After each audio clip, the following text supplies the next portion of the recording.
Tokutani ndenge tomesana kokutana biso na bino ndenge na yebi ke chaque poko atala ndenge botambusaka ba télécommande pona ka kolukaka biso parce que soki tolobi te bosepelaka te yango nazoyebisa bino bandeko bakobengaka ngai papa Leon aza wapi Deflika Miami aza wapi omoni système tozaka nango eza nde moko akei moko atikala azogarde po tala kaka yabimaki. Je crois que lobi oyo akozala na kisasa tokozongela bino misala na ba dossier nyonso wana boko tunaka dossier bolobaka boyeza ndenge nini bokozwa ba suite nango dossier ya mwana mobali oyo Neto 25 ans akufa plus d'une année ndoto na yeko pola na morgue bongo akokunda te ye ezate tala kaka batu bavanda na yolo nani akolobela bango Neto oyo boyoka penza bandeko na ye baleka na plateau na biso balela tro ti lelo bandeko na nga makambo eza ebele ezala ba chauffeur bakolela surtout ba chauffeur ya privé ya ba personnel eza na batu bakonyokoma lokola bango te ba chauffeur wana plénière batu bakokoma kuna ba 9h 10h bakoti ba plénière neti lobi ti soki ba 21h chauffeur azaka alali sikiti atomboli ni mai akomela ni eloko akotia na munoko alia eza te hémorroïde ekobetaka ye hémorroïde patron akobimaka kaka ça va ke restaurant ke kolia ça va yango jeep na yo excellence koma taxi jeep na yo wana ememaka biso wana Victoire toyebaka kati nango ndenge ezalaka ememaka biso kota magasin awo excellence tango tindaka ye wana sombelanga eloko na supermarché na retour ya azobeta boye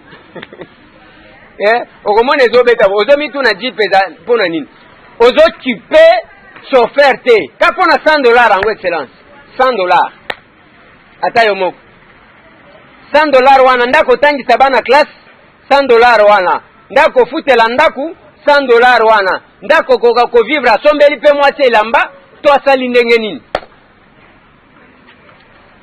bozalaka air moko na mawa ya baninga yango nalobaka bino ba excellence oyo bokipaka mpe bantourage na bino na ba honorable bokipaka ka boleki ordre ezala bagarde na bino ezala banini bagarde musala eza nini soki toye kotala bino na sorti otiki biso ka boye otiki biso ka boye ezolakisa ke ozokipe bango te alors qu'on reconnaît un leader dans ce qu'il fait grand son entourage.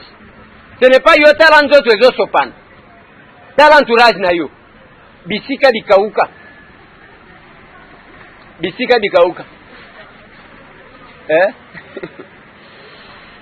mais olela ba honneur honorable par rapport à quoi chauffeur na yo zofute difficilement yo mbongo ya assistant wana ya $500 ocha garde na yo ocha chauffeur na kati ocha assistant mibale na kati ocha assistant ocha secrétaire na kati $500 bakabolaka $100 pona nini otikaka bango moko te bakenda kotushe mbongo na bango même soki atushe yaka na mbongo wana chao yo mbongo ya invisible ozwaka oyo bafutaka bino soki ya ba 10,000 soki ba $11,000 ozwaka tala mutema mabe ozolanda même $500 ya assistant bazokoka koloba te musala yango eza wapi nani akolobela bino mena yokelaka ba chauffeur ya ba personnel mao alors que bobosana ke soki ezwi yo ekozwa ye fidèle baza na tikala ntango shebe akenda soki ezwi yo ekozwa chauffeur na yo il faut tiaka mpe alezi oyebaki aza na mwasi aza na bana problème bandeko na ngai ndenge tokoloba bolandaki bamasolo ya bapasteur na biso babandi kose plaindre eloko nalobaka ezala na ba excellence ezala na ba honorable ezala na bino toute personne élevée en dignité avant ya kopesa confiance na mupaya pesa na ndeko na yo congolais bafrançais wana bayaki akosala bainterview bakei kosala na pasteur mukunu bakei kosala na mama 100 jours bakei kosala na petit na biso oyo seda Et moi, j'étais invité d'intervenir dans ce film-là. Naboya ko intervenir parce que naïba ke bako foudroyer bino. Na ba conseiller en communication bozala kazala kana bango. Pona nini ba mona kiti. Et vous croyez que bazali ko sala pona promotion na bino? Confiance mingi na bapaye. Confiance ya trop na bapaye. Et là ba passer bobani ko se justifier. Les vendeurs de foi. Bateti kondima. Oyo ba pesi bino. Que en Afrique, ba passer ba ko yaka minene. Bandimi ata soki otikali na $50. Lona kaka wo wana komana ndenge nzamba ko sala. De biloko ba ke ko sala bino na tefi. Confiance na bapaye. Sala bino kolenga. Wana problème ya kenazaki na programme à prière izate. Bala moko kotambola. Et puis loko na kolo babande konanga. C'est la même chose bino pe ba passer bocha ordre na secteur o ya bino. Boza ba papa na biso toto sakabino. Mais bocha ordre na misala na bino. Ana dana dossier à passer moko. O croisade munene kananga puissance zoki nini a ucha Afrique du Sud. Akeko vana l'hôtel à batu côté ya hôpital Bondeko. Na limité. Akeko vanda kuna soki 2 mois. Azo futate.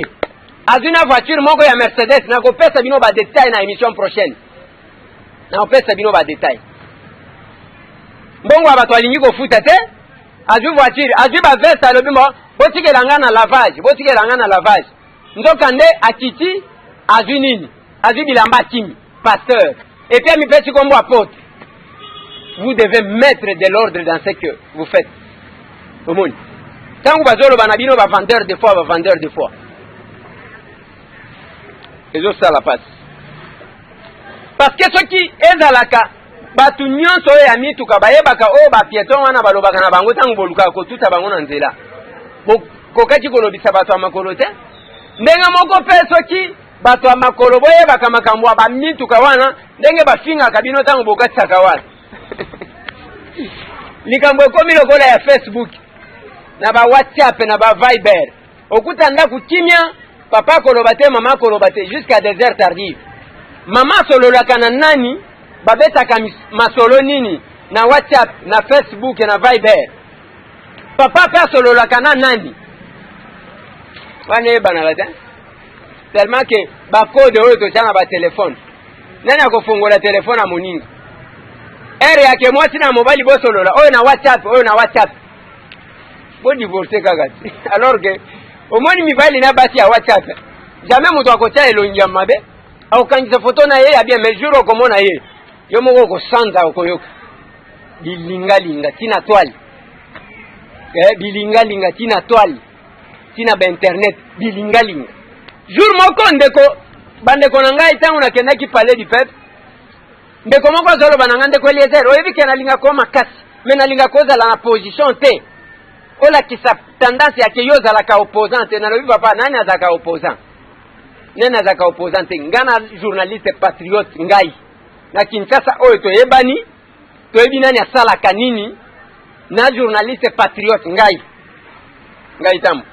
C'est pourquoi moni ba vi misusu oyo bozo menaka na komene yango te. Okutanga na bar na zobi na ngai. Okutanga na boîte de nuit na Kesali. Okutanga yo wana na nzela misu pai na batel na batu nyonso tu 3B ya ba journaliste ngana tel la ka moko ya munene bosé oyo boire na baiser wane za batu misusu eza ndenge wana meloko na koloba bandeko oyo ngai nazo mituna tangu balobaka na mutu aza opposant bino ba opposant bomona ka ndeba oyo bazaka na parlement ndebo mona ke ba opposant bango wana c'est faux. Yo kana pesa bino signification ya opposant. Qui est opposant? Opposant eza policier na mwasi na ye oyo bino ba politicien bokenda kokosa na tangu ya maponomi olobina bango ke soki biso tozui tokozongisa cantine populaire tokosala bo soki nga na komi député cantine populaire ekozonga bokoza solde na bino ba dotation bakopesa bino sans ke bosala effort eke tangu yo komi député osaleli yango te batu wana okosaki bakomi ba opposant na yo ba opposant baza ba fonctionnaire o bokenda kokosa na tangu soki tokei bokozwa mbudi yo député wana ozoloba na kolite mbudi ekozonga ti tozoke suka manda mbudi yango ezonga ba opposant na bino ba fonctionnaire na ba enseignant o bokosa ba opposant baza ba nani ba nouvelle unité des années bazwaka numéro matricule l'État yebaka bango te basalaka musala ofele bolaka bango ke soki toke parlement biso tokosala nini bakobanda kofuta bino bokozala mécanisé bango nde baopposant na bino baopposant baza banani eza ebele tuluku ya bassistant oyo na bachef de travaux ti lelo bomatisa bango bakoma bachef de travaux baza bassistant mais bafutamaka te bango nde baopposant na bino ti opposant eza moto oyo ozokosa na discours démagogique na yo eke ntango kosalela yango te yakomi opposant na yo biloko nde yango wana eza ndenge moto ozomona moto ye wana j'étais CP en G1 GP en CD GD CP en G3 et après qui CP efutamaka yo yebi te kozo gaspiller chance otika yo monaka ba CP bazwaka musala soki ya 6 classe chance esilaka na ki CP wana ozoloba na nani na yo nde nazoloba te yango nalobaka na baconsignon surtout soki toza devant problème il faut boyebaka même ndenge ya kogere bacollaborateur na yo tikaka oui bao bayaka na oui wana ndo olingaka mais ntango bulo ekosila yo bango kaka nde bakofinga yo nalobaki awa basonge batondi na Kinshasa tala bamemo contre Lumanu directeur de cabinet bazokomele memo balongola ye vice premier ministre en charge de l'intérieur balongola ye croyant que soki balongoli bakotia musongi nini aza na poste epa Lumanu ango bao tozaki komona bazokende tozomona bazofréquente bazozela soki aye kobima lisusu bongo bakebele yo zaki kokoma bamemo koma kasi bamemo batia yo na place wana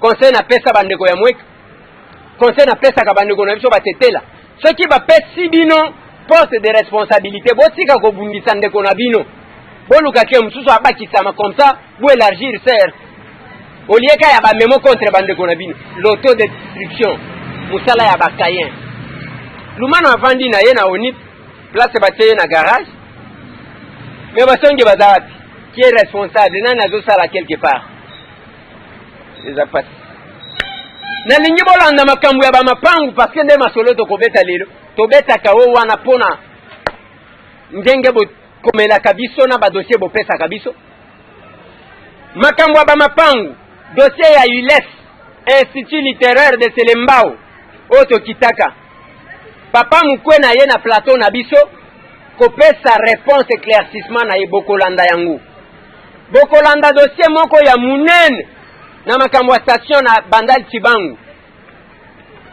boyoka ndenge nini locataire alingani komisa propriétaire en complicité na bandeko mosusu selon ndenge balobi tokokommente mingi te mais tokopesa ye chance yake aya kopesa deuxième son de cloche na ye parce que toluki moyen kozwa ye te tozwi ye te eza te nalingi bolanda ndenge tokitaki na Bandali bongo tozonga papa il est vert yeza nani on va présenter l'association les pétroliers à Bandalungu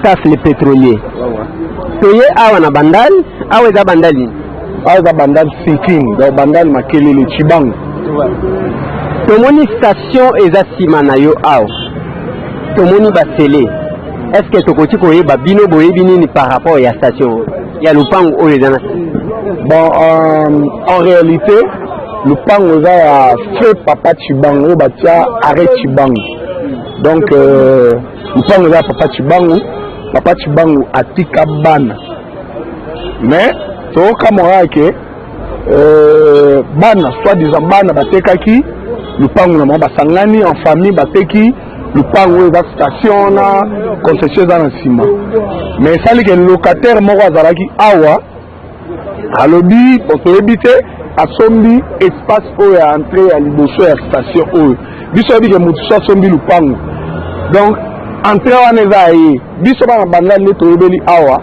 espace oyo eza espace vert donc eza trottoir public mais tocomprendre te motu alobi asombi trottoir public azalaki locataire mais tozalaki kofutela epai ya bana ya papa Chibangu moto yango eske boyebi komona en tout cas toyebi ete aza pétrolier atekaka bamakambo bacarburant ye nde mokolo station tozo non oyo eza bato oyo bayeki na deuxième oyo basombi batie station mosusu ye azalaki liboso badegerpi ye déjà balongola babiloko na ye elongwa déjà mais après tomoni document moko euti na parquet ye basele baporte que non soit disant ye asomba balabala. Donc c'est ça un peu le problème. Donc ceux qui n'ont pas malamu ndeko moko azalaki kofutela na lupangu ya fe papa Chibangu. Ouais. Ndeko wana nde ataka station. Ouais. Azaki locataire azofutela. Et puis bana ya papa Chibangu baye bateki lupangu na nsima koteka nde oyo azalaki kofutela abaluki akomi ye moko mukolo lupangu alobi batekeli ye. Ouais. Mais alors toyokeli na ba document yaki ba scellé bato parquet ba scellé ba porte que bateka ti. Donc ndenge boyoti que oyo azalaki locataire ami komisi bailleur. Donc asombi siko alobi asombi epanani. Bon wana siko nde l'état ava mieux non wana siko dans l'état ava mieux placé ya kosala ba investigation abimisa ba document nini asombeli terrain wana espace wana approuvé na ba document parce que toyebi que Bonavante c'est la famille qui vend parce que le fait papa Chibangu kufa donc bato baza na droit koteka lupango eza ba héritier na ye donc bana na ye donc ye siko koya na ba document approuvé que non na sombi lupango est pas un tel. Yaya olingaki obakisa telema mbote papa ouais yo bakisi nini non yo bakisaka ke soki eza na likamusu na se alobango ke aya kosala eloko asali c'est pas bien ye azalaki locataire bazongisele mbongo na ye lokwa bato nyonso na ndako na nsima kuna bato bazala kovanda kuna bazongisela bango bambongo na bango babima bamezo dabieme ezalaki bazongisela bango mbongo babima bapesa ye déjà préavis abima azala koresiste mpona bima letaka wana ye abimisi ye ntango abimisi ye akei bato mosusu baye babandi kosala mosala ntango bato babandi kosala mosala station ezofonctionne après kaka ye wana ake afundi alobi ke biloko ne etikali awa il paraît que carburant na ye eza na kati ya libulu bafuta ye kobanda kaka jour oyo station ebanda ti jour oyo bayaka kokanga yango bafuta ye mbongo na dommage intérêt akefuna apparat kalamu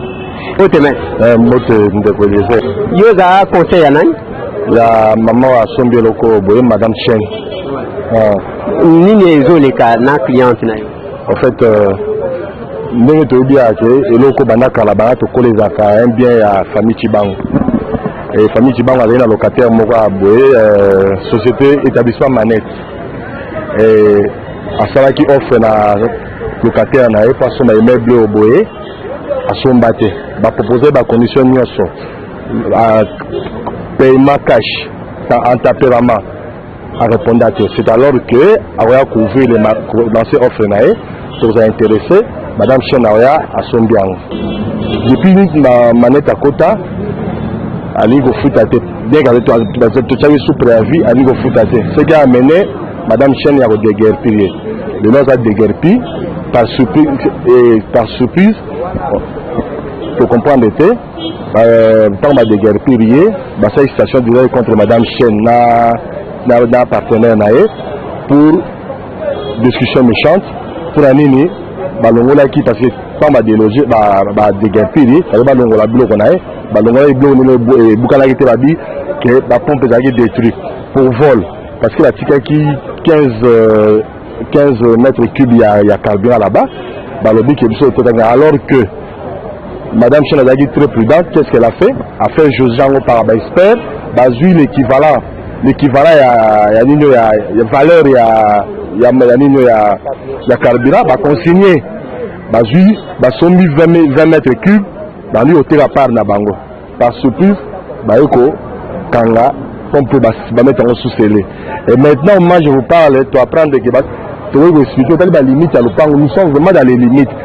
pour la Cambobo tout ça maintenant avocat ya famille Chibangu. Nous avons une question de précision. Toyoti Kendeko Azalati Kofutela Ao a sali demande à terre, il y a espace où est-ce que ça a sur le dolo? Mais ce que je vous dis, demande à terre en aboutissement, c'est fait l'enregistrement. C'est ça le processus dans l'aboutissement. Et qu'il y a le bien terme et à rumeur. Mais dis qu'il y a même des documents qui a sali demande de terre. Moi, je parle de rumeur parce que je n'ai pas vu ça la ministre dans la main. Et le tambola. Ils ont tambola, ils ont tambola, comment vous avez un certificat dans le pan où il y a moto. Moutou, Madame Chen, conformément il y a loi, toi la loi ou bien code foncier qui définit comment acquérir un bien dans ces pays, comment on peut accéder à la concession à la propriété. Et conformément à la loi, elle a acheté. Elle a acheté, a accédé à la concession, a accédé à la propriété pour la incorporation. Elle a un certificat à bonne et due forme. Et ce certificat définit les limites de l'Upangwana. De la totuna bao batekela bino lobby avocat ya bao batekela bino yeyo. Bonjour maître. Bonjour papa Ndeko Liese. Oui, maître yo ozali conseil na. Nazali conseil à madame Moussa Eugénie, la vendeuse ya parcelle Oyo. Mwana ya papa Chibango. Oui, mwana papa Chibango Liboso, l'aîné de la famille. Voilà. Merci. Bino yebisana no biso. Bino tango botekaki lupango. Lupango wango eza ya dimension ni. Est-ce que zati boye liboso to eza ndambu kuna ya mibale? Qu'est-ce qui a fait que lelo mutu oyo azalaki locataire na bino akoma aluka kokoma bailleur?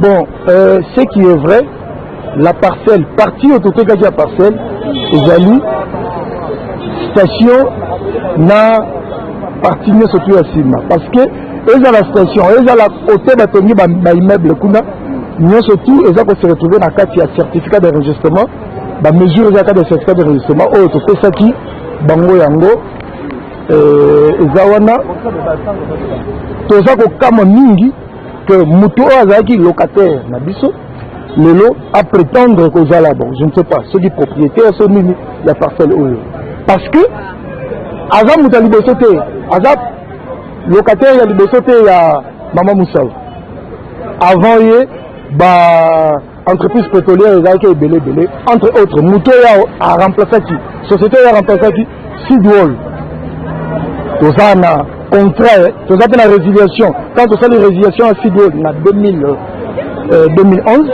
nde bango baye koya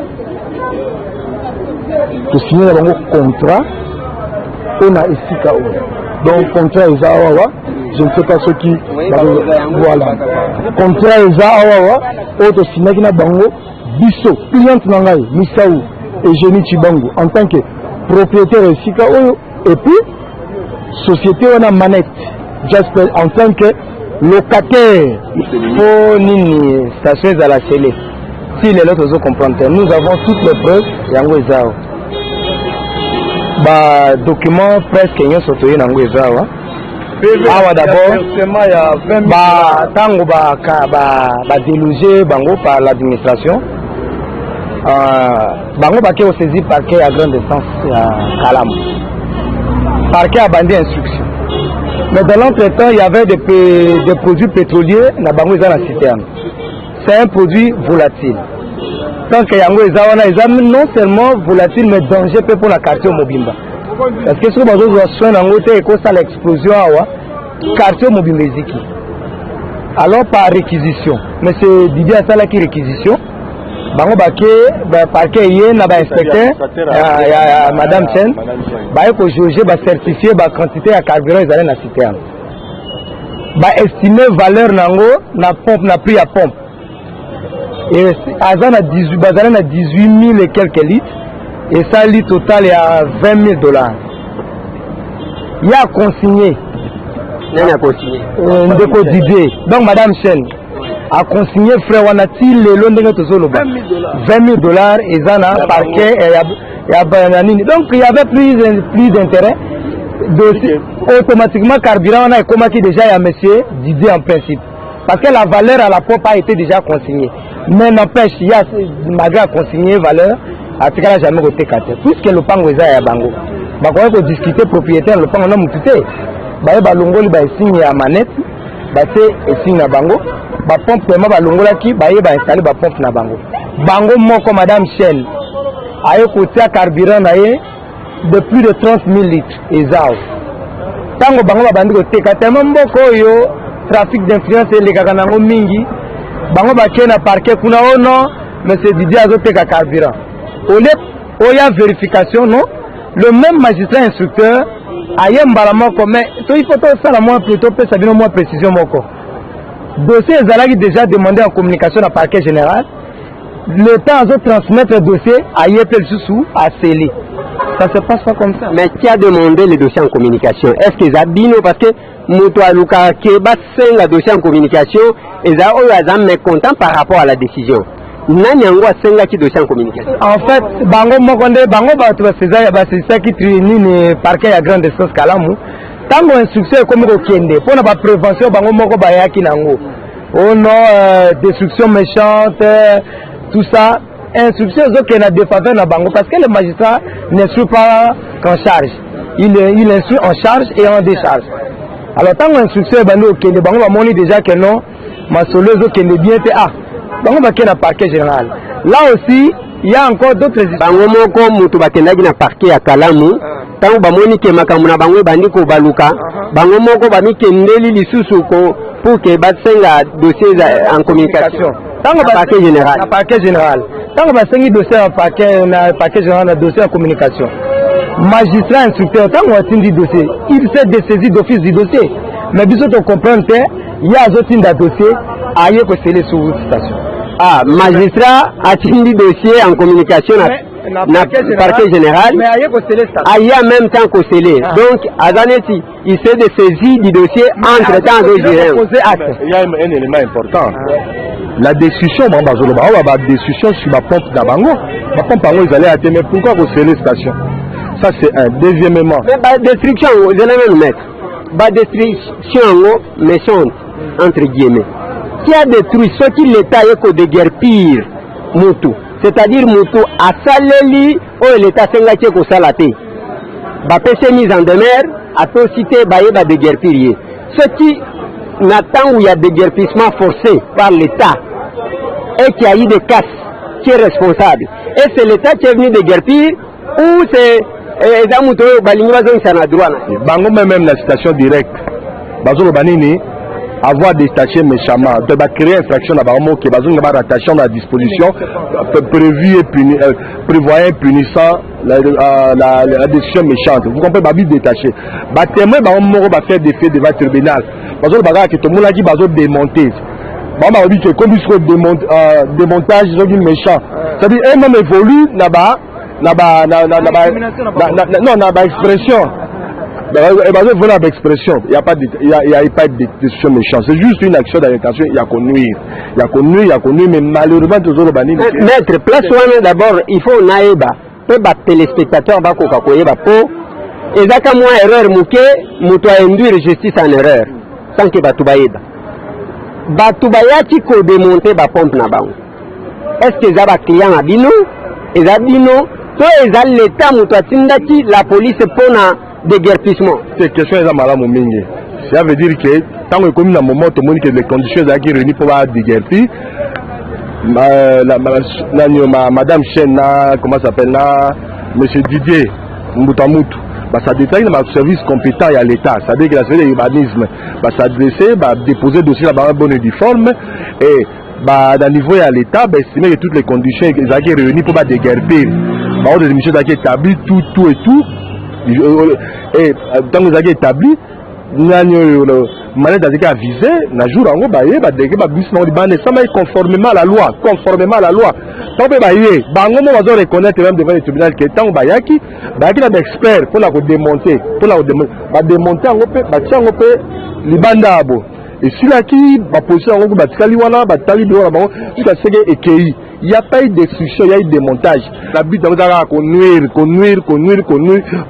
pour qui nous sommes à plus de 10 000 km, 20 000 km à Chambon, on a engagé jeunesse, pour dire que moi, la mobile, il y a moi revenu à Bala, c'est ça l'intention.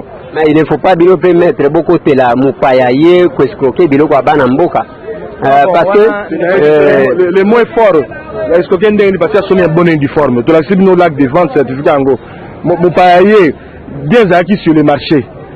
Déjà sur le marché, on s'en est capable d'aller à Sombi. Il y avait la moyenne à Sombi. Est-ce que quelqu'un est s'il y avait escroquerie, il y a se plaindre. Famille qui bangue. Famille qui ne s'est jamais plaint. Pour preuve, à accompagner même Bissot. Accompagner Bissot. Yes, qu'est-ce qu'il réclame? Abi a réclamé ma pompe d'ailleurs, ma détaché quand on m'a dit méchamment, il y a réclamé.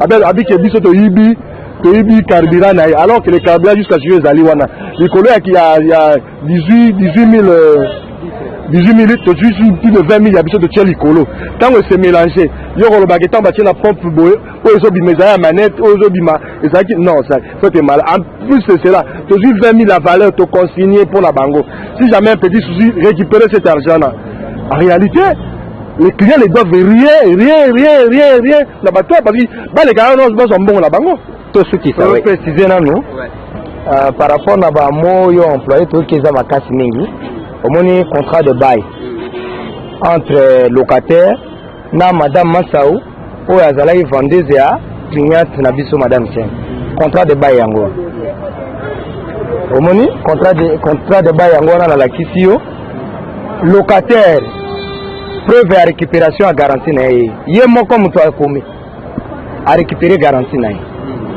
yango oyo apa preuve ya korécupérer garantie na ye certificat d'enregistrement ya madame Chen cliente na biso asali yango en bonne et due forme mutation esalami entre ye na famille Chibango yango oyo frais ya consignation ya valeur ya carburant na bango na prix à la pompe yango oyo acte ya constitution ya bango ba gardien yango oyo toujours par le parquet. S'agissant ya délogement parce que biso déguerpissement et par la biso bato droit et je suppose un jugement mais ce qui administration aye ko benga la batu ko benga ngo délogement administratif ba bandi d'abord procédure eza tellement régulière que biso to za la difficulté ya ko expliquer binote ba sale lié d'abord mise en demeure à tempérer dans côté. Ça c'est l'hôtel dans demeure ya adressé à monsieur Tchovu, le gérant. Anissé Tchovu. Madame Wana Oya Sali Biloko Emerance Tchela a se référé na arrêté à gouverneur article 11 numéro 118 du 27 mai 2013. N'a se référé na moi. A sali lié mise en demeure. Tant qu'on a obtempéré en dehors 2 mois, il y a à 5 réquisitions et à force. Yangoyo. C'est toujours l'hôtel de ville. Bangoana, au moni, chef à division, quand on a signé. À 5, monsieur le commissaire provincial de la police nationale congolaise. Est-ce qu'on a signé la vision? Non. Après, à sali ordre de mission. Agent, au Babenga qui Bangoba qui t'a sur terrain pour la exécution Bangoana.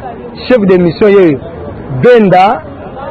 Mwamini matriki na yewana Kazaji Kapiamba matriki na yewana Ngwala Mukudi nouvelle unité as enquêteur Issei Patrick nouvelle unité enquêteur Bangola c'est toujours l'hôtel de ville de Bango Bayaki Mukolona Bayeko de loger Bango c'est un de l'assistant Papa Didier nazalaki bande bandeli ya likambo ndenge salami bomoni kezali mawa pona mboka na biso soki bino bokotelema te justice ekotelema te. Je pense que nous avons la société justice etelema premier président ya cour constitutionnelle asingaki ete magistrature esala mosala malamu et nous sommes derrière et nous croyons que mboko oyo ekobonga soki justice etelemi. Tchovu Anissé azalaki locataire na lopango oyo manette wana manette komba société mais azosalisa mikanda bapesa ye certificat bapesa ye droit à certificat ya mabele mais c'est déjà intention malamu te papa Tchovu Anissé parce ozolanda ngai eza malamu te ozalaki locataire balocataire ebele balekaki liboso na yo oyo pe commerçant azalaki commerçant abimaki na pete oyo pe mama commerçante abimaki na pete tala basiterne ya lupango oyo station oyo moni oyo basiterne eza na kati ya lupango eza tala banini nango yango wana batio eza na kati ya lupango basiterne bo yo ozolinga bapesa yo na leta apesa yo liboso ya lupango wa mutu po mokolo lupango abimaka wapi eza malamu te papa Eleazer toki moto azali locataire akoki kosala manevre pa komba kolo esika eza kitoko te donc nga nazosenga na yo bato oyo baza nsima na ye soki ezali bato ya faire foncière bazotia na erreur yo kende kotuna bango bazwaka prise ndenge nini pe certificat talisiete oyo za déjà la carte ya certificat mais bon ça on soit en précisé parce que ça na certificat déjà bandaka là depuis 1953 première station ya ba noir yango oyo papa Chibango bapesa ki bongo lelo oyo ya uti wapi passer la station bapesa ngo prise na l'état quelle intention de coléger oui que yo lobaka pour bien comme la kolo lupango que ne ko tuna to uti ko kanga batu ba ko sala awa ba mesurage na directeur moko ya urbanisme habitat na conseiller moko ya ministre affaires foncières ayaki pour la recelle intervention to dénoncer qui est to dénoncer bango landa likambo oyo moto nyonso aloba bato habitat bato affaires foncières mpona nini papa Tiovo anise oyo azali DG ya manete aspel alingi azwe sika oyo na intention nini? Oui maître, moi mon gars. Bon, on a banni la makambo depuis la partie à Kalamou depuis le début à l'isolo ya Awa. Donc ça tali bien même la justice congolaise alors comme si elle avait instrumentalisé par une seule personne. Pendant que parquet à Kalamou Azam a beaucoup naïf na kata caisse naïf avec $20,000 comme caution. Pendant que le même parquet à Kalamou a conseillé monsieur Thierry Ndako Congo comme gardien, MGE comme gardien avec $20,000 caution. Sans la même enquête, le parquet a Mbalamoko a scellé. Sans même invité, même Bakako le Pang. Vous comprenez que même dans tout ça, la justice congolaise aussi ne nous donne pas à tout passer. Donc, si quelque part, les citoyens vont dérouter, il faut justice, et ils sont là. Mais qui va aussi justice, c'est que justice a évité que les gens n'aient trafic d'influence au élite. Mais c'est pas le mal trafic d'influence, mais c'est qui justice. Bakako la justice. Alors, on va un peu de sauter. Comme quand on a la justice. Si les citoyens ont un compte à justice, où allons-nous? Nous allons comme nous. Si un simple montant à la justice, pour juste avoir la capacité de faire l'enquête, il y a une enquête. Dans le cas de stress, à faire même pas enquête, il y a non, il y a Ibi carburant, il y a manette aussi dans la carte de station. Justice, à faire même pas enquête à l'hôtel, à la carte de station, carburant manette, Ibi, et c'est une réalité. Non, il y a un scellé. Et dans tout ça, vous sentez que le parquet est dans la carte. Donc, le parquet dans l'instant, c'est comme le parquet général. On comprend que Bafouni pour la vol, de son méchante. Mais le parquet aussi. Vol et la destruction méchante. Nous avons lobby qui est à Kosele. Et là, vous avez signé jugement. Et là, vous avez compris qu'on a scellé pour la vol, c'est enquête.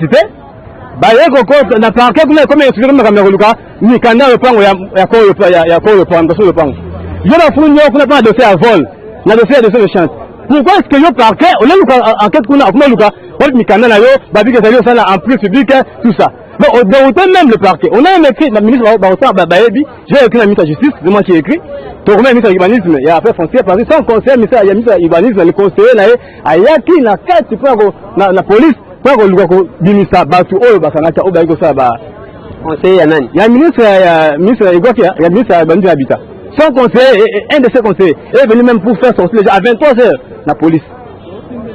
Bon, merci maître. Voilà.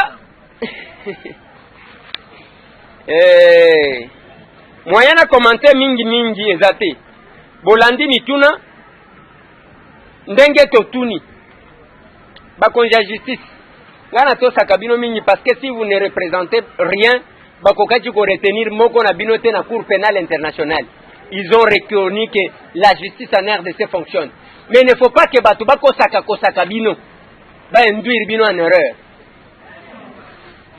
Kozaki locataire demande de terre uti wapi tokozela d'abord ndeko batangi aya kopesa point de vue na ye ndenge tolobaka comme toujours eloko na lobaka pe na bino musala oyo tosalela ka bino tozwaka batu bayaka na badoléance soki mutu azali nzoto kolongono bayaka te kaka boye mais boyebaka pression tozalaka nango nsima te.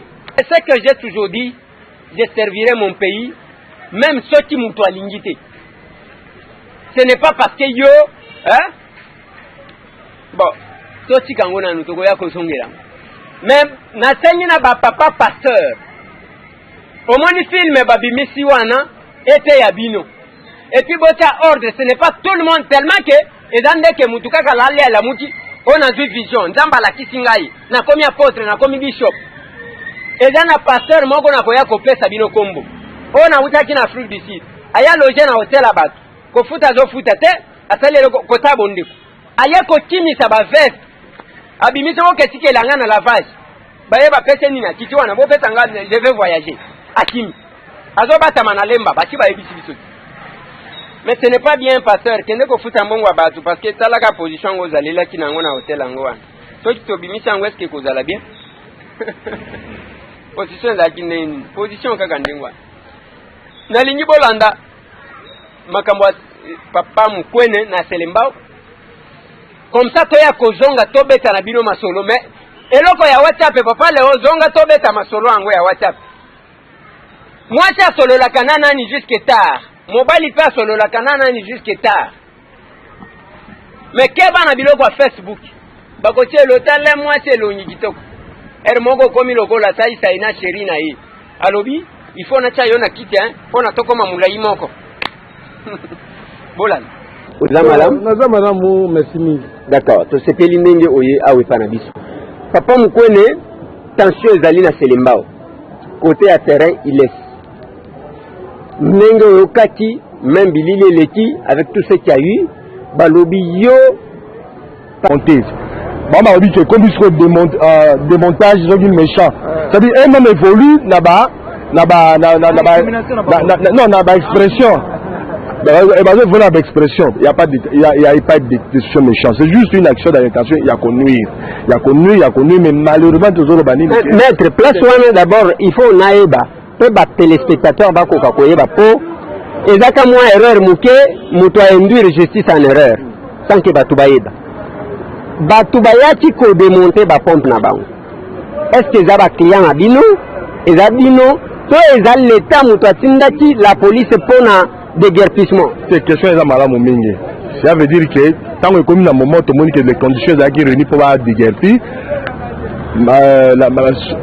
madame Chen na comment s'appelle na monsieur Didier Mbutamutu ça détaille dans le service compétent à l'État, ça veut dire que la service d'urbanisme ça adressé, déposer dossier dans un bon uniforme et dans le niveau à l'État, estimer que toutes les conditions sont réunies pour déguerpir. Des émissions qui établi tout et tout. Et tant que vous avez établi, nous avons manette à viser, na jour en conformément à la loi, tant que vous reconnaître même devant le tribunal que tant bayaki un expert pour la démonter, démonter en peu libanda abo. Et si la qui va position en batikali wana batali bi wana jusqu'à ce que EKI il n'y a pas eu de destruction, il y a eu des montages. La but d'abord qu'on nuire, qui nous samoutalongwe à plus de 10 000 km, 20 000 km à Chambon, on a engagé jeunesse pour dire que moi la mobile, moi revenu à Bala, c'est ça l'intention. Mais il ne faut pas mettre beaucoup de la moupayaye, escroquer, bilo kwa bana mboka. Parce que le mot est fort. Est-ce que quelqu'un est passé à son bon uniforme? Tu l'as suivi nos lacs de vente certificat en gros. Moupayaye, bien acquis sur le marché. Déjà sur le marché, ça est capable d'aller à Sombi. Il y a la moyenne à Sombi. S'il y avait escroquerie, il y se plaindre. Famille qui bang, famille qui ne s'est jamais plaint. Pour preuve, à accompagner même Bissot. Accompagner Bissot, yes, qu'est-ce qu'il réclame? A dit à réclamer, ma pompe d'ailleurs, ma détaché, on va dire méchamment. Il y a réclamé. A dit que Bissot, il carburant, alors que le carburant jusqu'à ce que Zaliwana. Il y a 18 000 litres, plus de 20 000, il y a besoin de tirer l'icolo. Tant que c'est mélangé, il y a le baguette, on la pompe pour la manette, non, ça fait mal. En plus de cela, tu as 20 000 la valeur, tu consigné pour la bango. Si jamais un petit souci, récupérer cet argent-là. En réalité, les clients ne doivent rien. La bateau, parce que les gars, nous sont bons la bango. Tout ce qui faut préciser, non? Par rapport à moi, employé, tout ce qui est ma casse mingi. Au moins contrat de bail entre locataire na madame Massaou ou azalaki vendeuse ya cliente na biso madame Chen. Contrat de bail yango. Au moins contrat de bail yango na la kisio locataire preuve à récupération à garantie na ye. Ye moko mutu akomi à récupérer garantie na ye. Yango. A pas preuve à récupérer garantie na ye. Certificat d'enregistrement il y a madame Chen cliente na biso asali yango en bonne et due forme mutation esalami entre ina famille Chibango yango oyo frais ya consignation ya valeur ya carburant na bango na prix à la pompe yango oyo acte ya constitution ya bango ba gardien yango oyo toujours par le parquet. S'agissant il y a des logements parce que biso déguerpissement et par la biso bato droit et je suppose un jugement mais ce qui administration a eu ko benga la batu ko benga ngo délogement administratif ba bandi d'abord procédure est tellement régulière que biso to za la difficulté ya ko expliquer binote ba sale lié d'abord mise en demeure à obtempérer dans côté. Ça c'est l'hôtel de maire il a adressé à monsieur Anissé Tchovu, le gérant. Anissé Tchovu. Madame Wana Oya Sali Biloko Emerance Tchela a se référé na arrêté à gouverneur article 11 numéro 118 du 27 mai 2013. N'a se référé na mo. A Sali lié mise en demeure. Tant qu'on a obtempéré en dehors de 2 mois. Il y a à 5 réquisitions et à force. C'est toujours l'hôtel de ville. Bangoana, au moni chef à division, quand on a signé. À 5, monsieur le commissaire provincial de la police nationale congolaise. Est-ce qu'on a signé la vision? Non. Après, à sali ordre de mission. Agent, au babenga qui bangoba qui t'a sur terrain pour la exécution bangoana.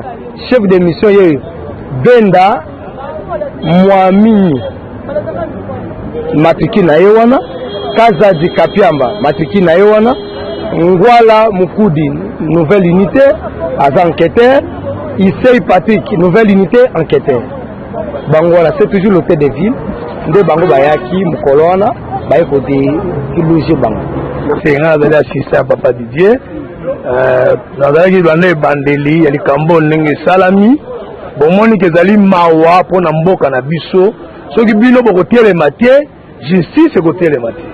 Je pense que nous avons la société justice etelema premier président ya cour constitutionnelle asingaki ete magistrature esala mosala malamu et nous sommes derrière et nous croyons que mboko oyo ekobonga soki justice etelemi. Tchovu Anissé azalaki locataire na lopango oyo manette wana manette komba société mais azosalisa mikanda bapesa ye certificat bapesa ye droit à certificat ya mabele mais c'est déjà intention malamu te papa Tchovu Anissé parce ozolanda ngai eza malamu te ozalaki locataire balocataire ebele balekaki liboso na yo oyo pe commerçant azalaki commerçant abimaki na pete oyo pe mama commerçante abimaki. En réalité le pango eza ya feu papa Chibango batia arrêt Chibango donc le pango eza papa Chibango atika bana mais tokamora ke bana soit disant bana batekaki le pango na basangani en famille bateki le pango eza station na concession eza na nsima mais esali ke locataire moko azalaki awa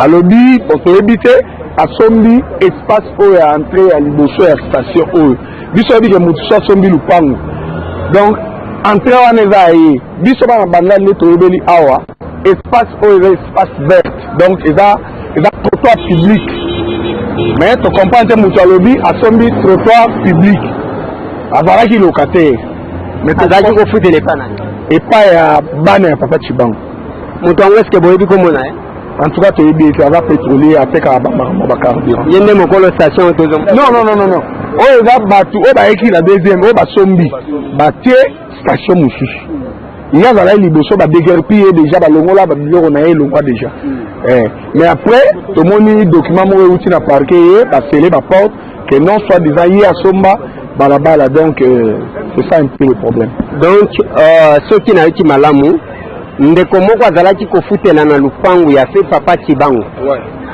ndeko wana nde ataka station azalaki locataire azofutela et puis bana ya papa Chibango baye bateki lupangu na nsima koteka nde oyo azalaki kofutela abaluki akomi ye moko mukolo lupango alobi batekeli ouais mais alors toyokeli na badocument yaki basele bato parquet basele baporte ke bateka ti donc ndenge boyoti ke oyo azalaki locataire amikomisi bailleur donc asombi siko alobi asombi epa nani bon wana sikoyo nde l'état aza mieux non wana sikoyo eza l'état aza mieux placé ya kosala bainvestigation abimisa badocument nini asombeli terrain wana espace wana approuvé na badocument parce que toyebi ke Bonavante c'est la famille qui vend parce que le fait papa Chibango kufa donc bato baza na droit koteka lupango eza baheritier na ye donc bana na ye donc ye sikoyo koya na badocument approuvé que non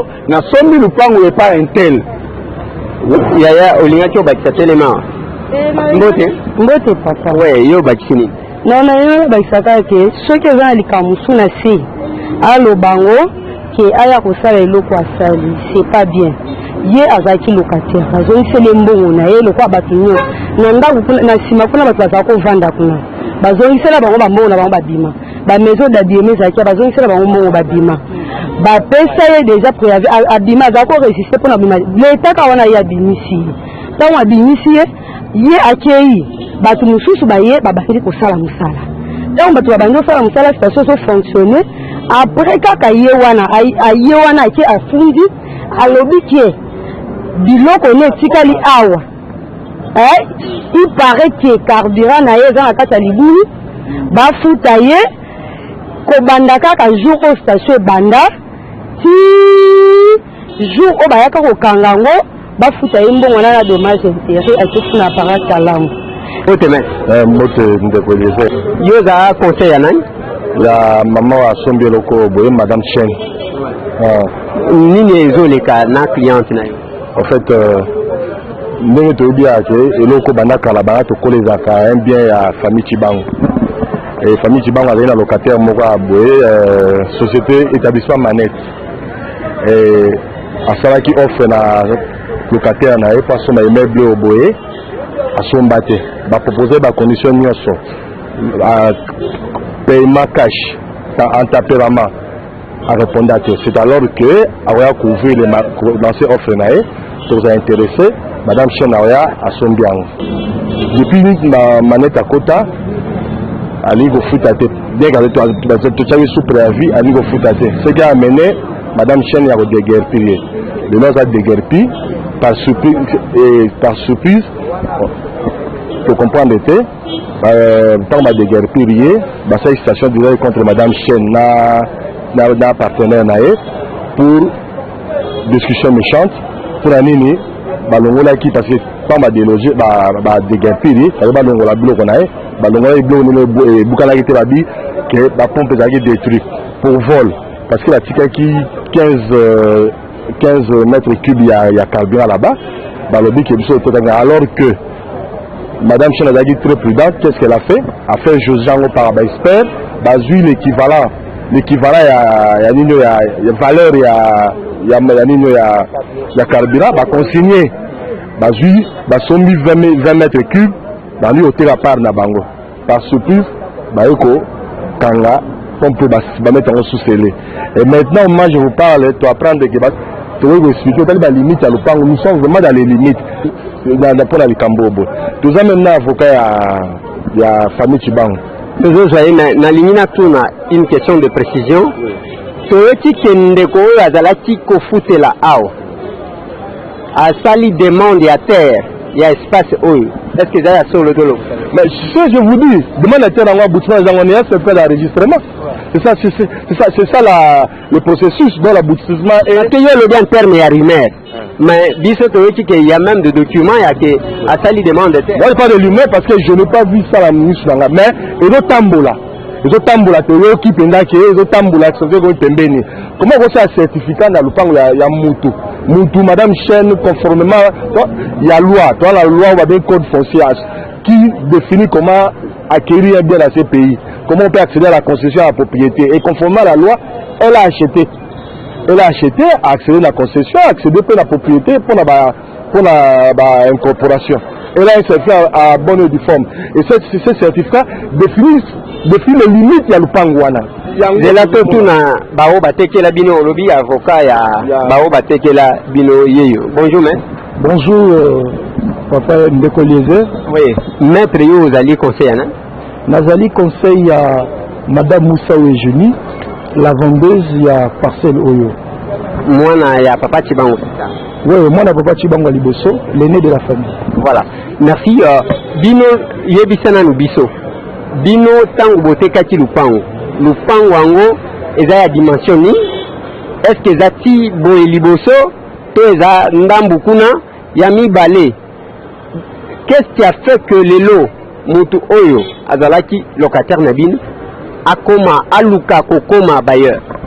Bon, ce qui est vrai, la parcelle, partie au total de la parcelle, ezali station na partie ne surtout à Sima. Parce que eza la station, eza la côté batoni ba immeuble kuna, nous surtout eza ko se retrouver na kati ya certificat d'enregistrement, ba mesure eza de certificat d'enregistrement au total ça qui bango yango eza wana toza ko kama mingi que mutu azaki locataire na biso lelo à prétendre que là bon je ne sais pas ceux qui propriétaires sont mini la parcelle oyo parce que aza mutu liboso te aza locataire ya liboso te ya mama Moussa avant ye ba entreprise pétrolière ezaki ebele entre autres mutu ya a remplacé qui société ya remplacé qui Sidwall toza na contrat toza na résiliation quand toza les résiliation à Sidwall na 2011 nde bango baye koya to signer na bango contrat ona esika oyo donc contrat eza awa je ne sais pas ce qui voilà contrat eza awa oyo to signer na bango biso cliente na ngai Missaou Eugénie Chibango en tant que propriétaire esika oyo et puis société wana manette Jasper en tant que locataire. Pour nini station à la télé. Si les autres comprennent, nous avons toutes les preuves. Yango ezao. Ba document presque rien sorti yango ezao. Awa d'abord ba tango ba déloger bango par l'administration. Bango ba ke au saisi parquet à grande distance à Kalam. Parquet a bandé instruction. Mais dans l'entretemps, il y avait des produits pétroliers dans la citerne. C'est un produit volatile. Tant que yango non seulement volatile, mais danger pour la quartier Mobimba. Parce que si vous avez besoin d'un côté et que ça l'explosion, quartier Mobimba Ziki. Alors par réquisition. Mais c'est Didier Assala qui réquisition. Bango baké parquet yé na ba inspecteur ya madame Chen ba ko juger ba certifier ba quantité ya carburant ezali na citerne ba estimer valeur nango na pompe na prix à pompe et azana 18 bazana na 18 000 et quelques litres et ça litre total ya $20 000 ya consigné nani a consigné ndeko Didier donc madame Chen a consigné frère Wanati le long de notre zone $20 000 et zana parquet et donc il y avait plus d'intérêt automatiquement carburant on a commencé déjà à monsieur Didier en principe parce que la valeur à la pompe a été déjà consignée mais n'empêche il y a malgré consigné valeur à ce cas là jamais été cassé puisque le pango est à bango bah quand on discuter propriétaire le pango on a mutué bah longoli bah signe à manette bah c'est signe à bango ba pompe paiement ba longola ki ba ye ba installer ba pompe na bango moko madame Shell aye kotia carburant na ye de plus de 30 000 litres ezao tango bango ba bandi ko teka tellement mboko yo trafic d'influence le kaka nango mingi bango ba kena parquet kuna ono monsieur Didier azo teka carburant oya vérification non le même magistrat instructeur aye mbala moko mais to il faut to sala moi plutôt pe sabino moi précision moko dossier ezalaki déjà demandé en communication à parquet général le temps de transmettre le dossier à Yepel Soussou à Célé. Ça se passe pas comme ça. Mais qui a demandé le dossier en communication? Est-ce que Zabino, parce que Moutoua Luka Keba c'est le dossier en communication, et Zao Azam est content par rapport à la décision. nani yango asengaki dossier en communication? En fait bango mokonde bango bato baseza ya basisaki nini parquet ya grande distance Kalamu tango instruction ekomi kokende mpona baprévention bango moko bayaki nango oh non destruction méchante tout ça instruction ezokende na défaveur na bango parce que le magistrat n'instruit pas qu'en charge il instruit en charge et en décharge. Alors tango instruction ebandi kokende bango bamoni déjà que non masolo ezokende bien te bango bakende na parquet général.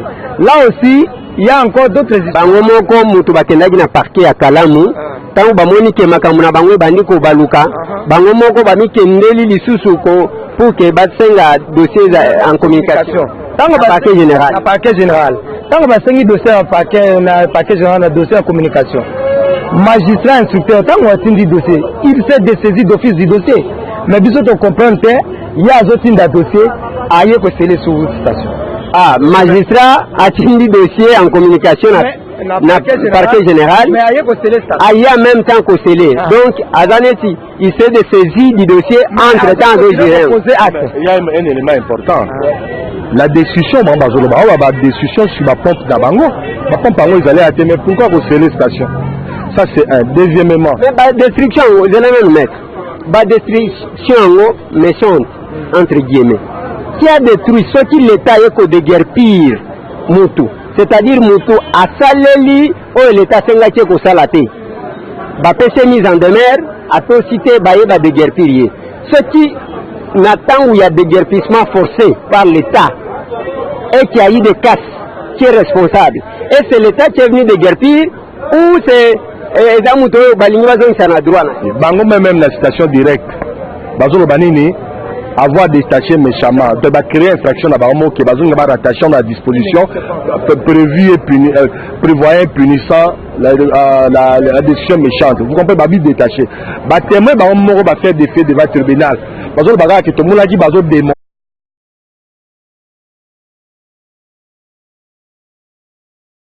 Tokutani ndenge tomesana kokutana biso na bino ndenge na yebi ke chaque poko atala ndenge botambusaka ba télécommande pona ka kolukaka biso parce que soki tolobi te bosepelaka te yango nazoyebisa bino bandeko bakobengaka ngai papa Leon aza wapi Deflika Miami aza wapi omoni système tozaka nango eza nde moko akei moko atikala azogarde potala kaka yabimaki je crois que lobby oyo akozala na kisasa tokozongela bino misala na ba dossier nyonso wana boko tunaka dossier bolobaka bo eza ndenge nini bokozwa ba suite nango dossier ya mwana mobali oyo Neto 25 ans akufa plus d'une année ndoto na yeko pola na morgue bongo akokunda te ye ezate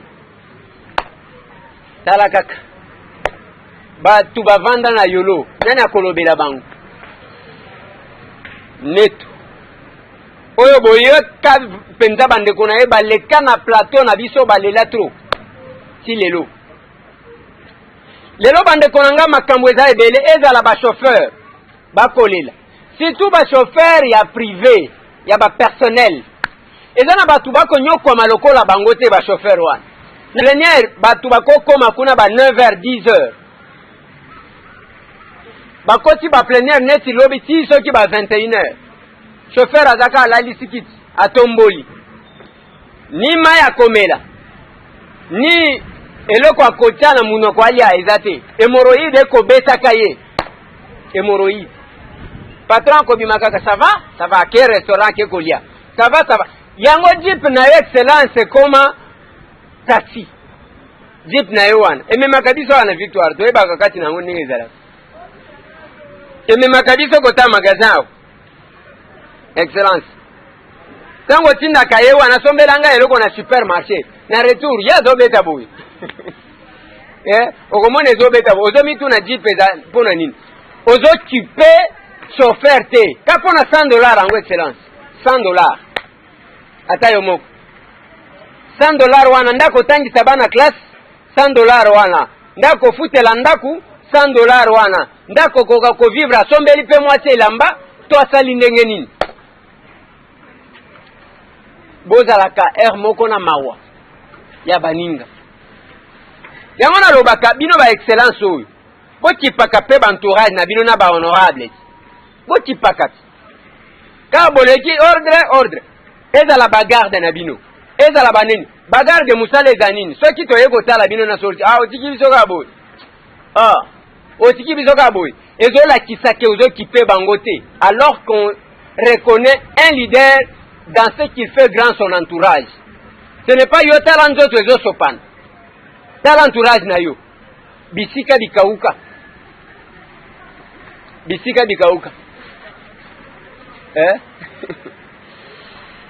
mais on est là-bas honorable par rapport à quoi?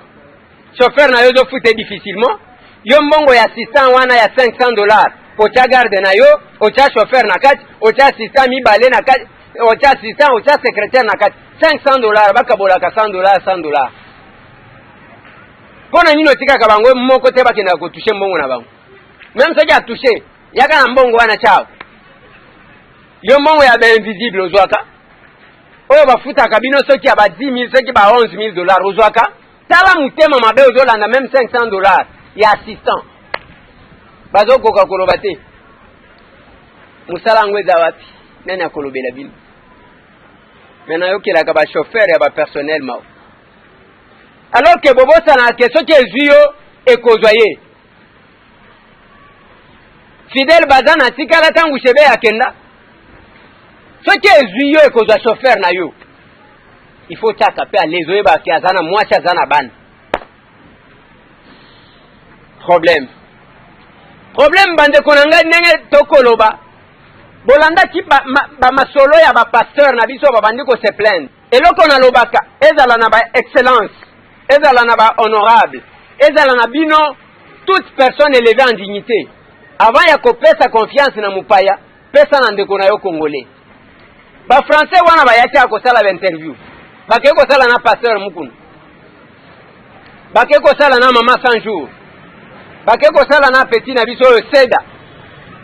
Et moi j'étais invité d'intervenir dans ce film là naboya ko intervenir parce que naeba ke bako foudroyer bino na ba conseiller en communication bozala kazalaka na bango pona nini ba mona kiti et vous croyez que bazali kosala pona promotion na bino confiance mingi na bapaya confiance ya trop na bapaya lelo ba passer bobandi ko se justifier les vendeurs de foi bateki kondima oyo bapesi bino ke na Afrique bapasere bakoyaka minene bandimi ata soki otikali na $50 lona kaka wo wana komona ndenge nzambe akosala nde biloko bake kosala bino na tefi confiance na bapai tala bino kolenga wana problème yake nazalaki na programme ya prière eza te mbala moko kotambola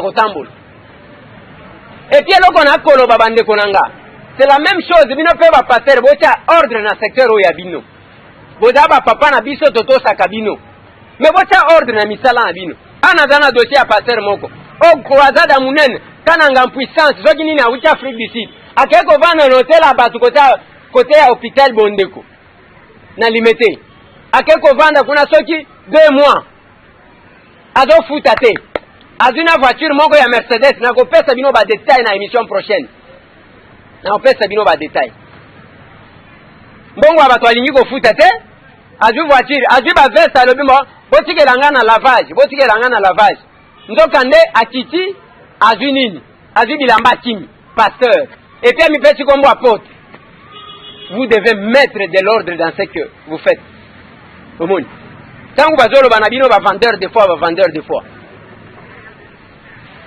ezosala pasi parce que soki ezalaka bato nyonso oyo ya mituka bayebaka oyo bapieton wana balobaka na bango ntango bolukaka kotuta bango na nzela kokaki kolobisa bato ya makolo te ndenge moko mpe soki bato ya makolo boyebaka makambo ya bamituka wana ndenge bafingaka bino ntango bokatisaka wana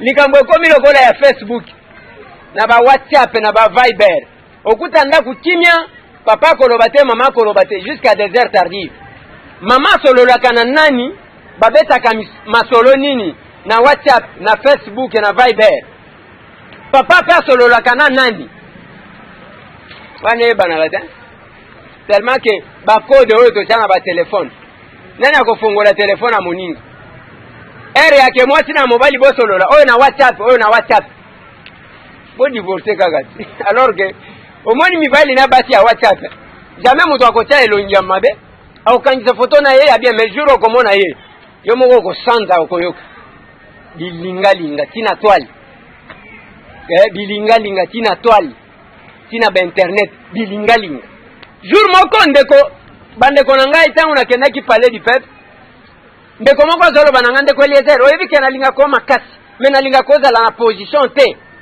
olakisa tendance yake yo ozalaka opposant te nalobi papa nani azalaka opposant te nga na journaliste patriote ngai na Kinshasa oyo toyebi nani asalaka nini na journaliste patriote ngai tamu c'est pourquoi amoni bavi misusu oyo bozomenaka na komene yango te okutanga na bar nazobina ngai okutanga na boîte de nuit na kesali okutanga yo wana na nzela misu pai na batiel na batu nyonso tu 3B ya ba journaliste ngana selaka moko ya munene bose oyo boire na baiser wana za batu misusu eza ndenge wana meloko na koloba bandeko oyo ngai nazo mituna tangu balobaka na mutu aza opposant bino ba opposant bomona ka ndeba oyo bazaka na parlement ndebo mona ke ba opposant bango wana c'est faux yo kana pesa bino signification ya opposant qui est opposant eza policier na mwasi na ye oyo bino ba politicien bokenda kokosa na tangu ya maponomi olobi na bango ke soki biso tozwi tokozongisa cantine populaire tokosala boye soki nga na komi député cantine populaire ekozonga bokozwa solde na bino badotation bakopesa bino sanke bosala effort eke tangu yo komi député osaleli yango te bato wana okosaki bakomi baopposant na yo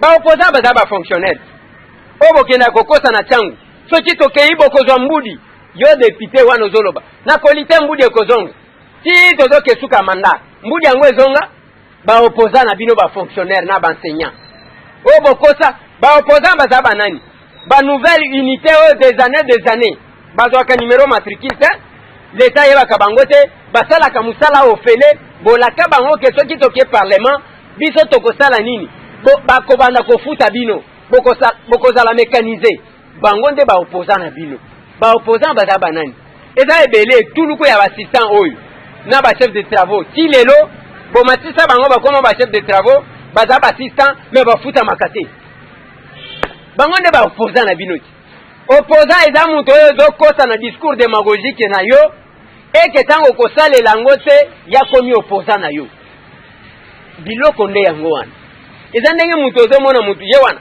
j'étais CP en G1 GP en CD GD CP en G3 et après qui CP efutamaka yo yebi te kozo gaspiller chance oyo tika yo monaka ba CP bazwaka musala soki ya 6 classe chance esilaka na ki CP wana ozoloba na nani na yo nde nazoloba te yango nalobaka na baconsignon surtout soki toza devant problème il faut boyebaka même ndenge ya kogere bacollaborateur na yo tikaka oui bawo bayaka na oui wana ndo olingaka me ntango bulo ekosila yo bango kaka nde bakofinga yo nalobaki awa basonge batondi na Kinshasa tala bamemo contre Lumanu directeur de cabinet bazokomele memo balongola ye vice premier ministre en charge de l'intérieur balongola ye croyant que soki balongoli bakotia musongi nini aza na poste epa Lumanu ango bawo tozaki komona bazokende tozomona bazofréquente bazozela soki aye kobima lisusu bongo bakebele yo zaki kokoma bamemo koma kasi bamemo batia yo na place wana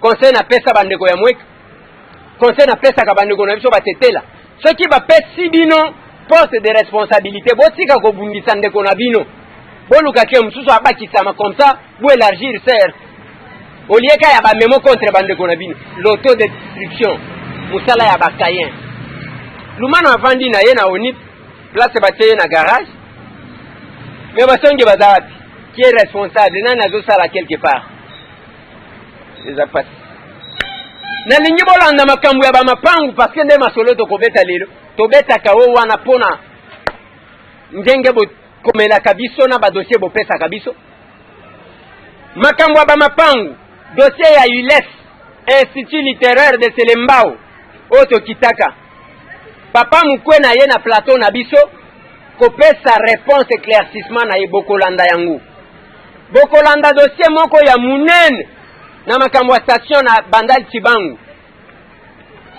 boyoka ndenge nini locataire alingami komisa propriétaire en complicité na bandeko mosusu selon ndenge balobi tokokommente mingi te mais tokopesa ye chance yake aya kopesa deuxième son de cloche na ye parce que toluki moyen kozwa ye te tozwi ye te eza te nalingi bolanda ndenge tokitaki na Bandali bongo tozonga. Papa il est vert. Yoza nani? On va présenter l'association les pétroliers à Bandalungu. Staff les pétroliers. Staff les pétroliers. Toye awa na Bandal, awa eza Bandali. Awa eza Bandal Sinking, dans Bandal Makelele Chibangu. Tomoni station eza sima na yo awa. Tomoni basele. Est-ce que tokoti koyeba bino boyebi nini par rapport ya station ya lupango oyo eza na? Bon